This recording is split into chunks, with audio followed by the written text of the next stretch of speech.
One of our fans had a question for you, actually. I guess in another interview that's online, you talked about blacking out and beating up a karate guy. Yeah.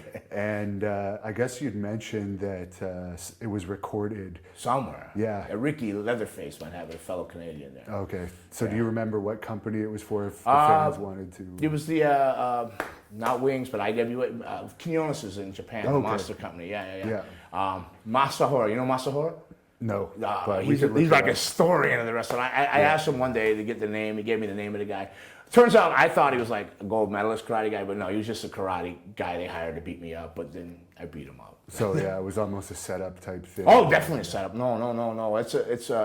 God, that was a long story. Like, I was over there drinking. You know, you've gone to Japan, so you go out there this month. I have not yet. No. No. I figured you would have done that. It's much more difficult now. Yeah, no, now. I haven't been since 98.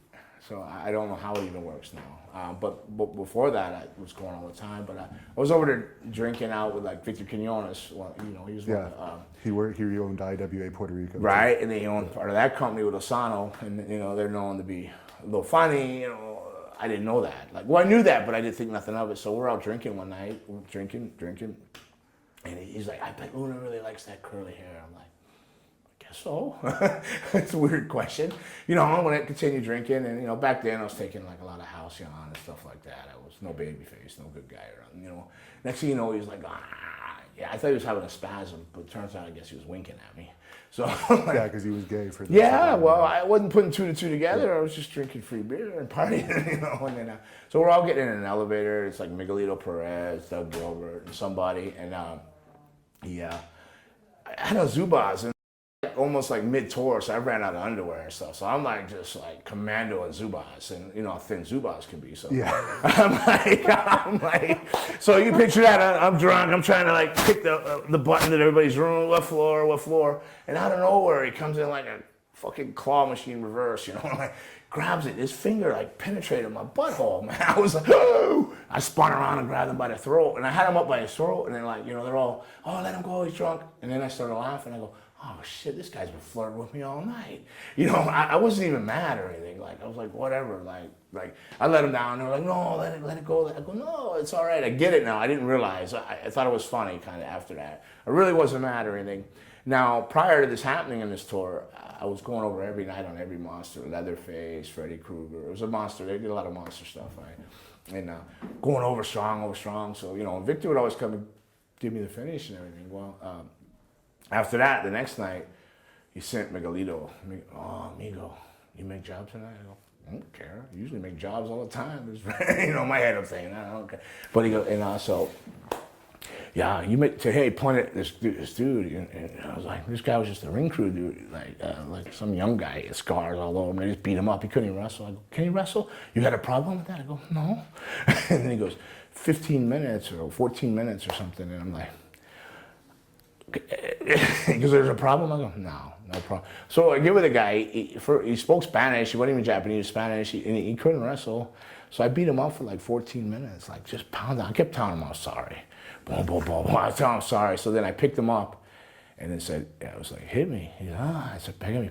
So he swung. I don't even know if it hit me or not. I just went, you could have heard a cricket. It was a sold out building. 1, 2, 3. As I was covering, I go, I either just buried myself forever, because I don't know if anybody's ever done something like that, you know. We just, I just like, in Japan, it was like dead quiet. I go back, and Ricky Leatherface, he goes, oh, that was a ballsy move there, you know. Oh, dude, right on. You know, like, and I'm worried, like, well, did I, whatever, I don't know. I guess nobody said a word. The next day, I came back and it was back over again.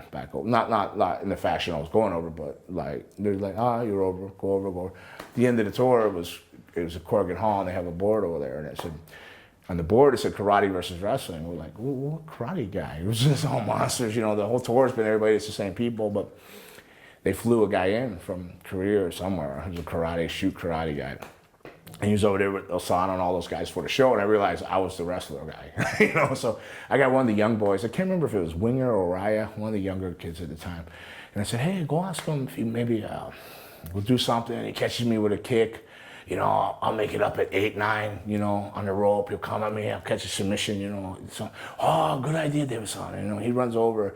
It was like watching like J. Jonah Jameson and plot to get Spider-Man over there. They're all sitting over there, and I hear he's talking to him, and you hear the laugh, like, oh, like you see the cigar smoke and rings. That didn't sound good. He comes back and goes, maybe Danger Davison, you know. So like, oh shit, I'm only a karate guy, you know, whatever. I don't know what to think, you know. And Ricky Leatherface he's like, oh, it's a shoot, man. We're gonna get you. The yellow man's gonna get you. Like, he's always, I don't know if you know him, but he's a character. So.